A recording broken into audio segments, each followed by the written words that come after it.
Jolok ohala e kaunti ma Busia onyiso mor mar chenro mar keto teyni e gwenge kod chirni, okang' mosemiyo gitayo tijegi e thuolo ma omedore kendo duoko piny timbe mag mahundu. Kuonde manoyudo ber mar chenrono gin Alupe, Kemodo, Kolanya kod kar tiegruok ma Bunyala kod chiro ma Mungasi kod Bumala. Chenro ni en kaluwore kod sir mar kaunti ma Busia kaachiel gi riwruok mar keyo stima e gwengego Serek madirom milion 150.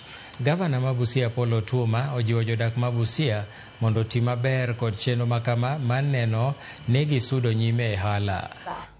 Hivi sasa tunakaa kwa mwangaza. Soko yetu imepanuka mpaka watu wanatoka saa 5 saa 6. Si kama pale awali sisi tunatoka saa 1, saa 2 tushafunga biashara yetu, tushaenda nyumbani.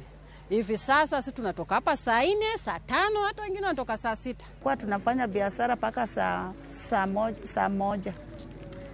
Vile saa hii tuko na light, tunafanya biashara paka saa 3. Before hizi taa zikuje, tumekuwa na wasiwasi sana wakati tunabeba mteja, especially ungemuona vyema na ungetambua kwamba yeye ni aina gani, angekuwa ni yule ambaye anataka kuua, kuna silaha ungejua.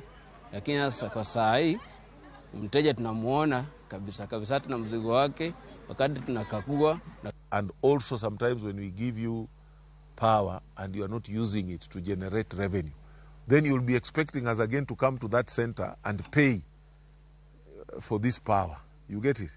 Instead of what we should be saying that yes, we are already tumewaletea stima, there are welders working, there are people doing their businesses. So even our revenue we expect it to go up. So even if we are paying extra power, to the Kenya Power, as a county we'll be saying we have stimulated business is going on. Migo mathietho yango muoch matuo manyaldiema kata kolera e pachoka kochakore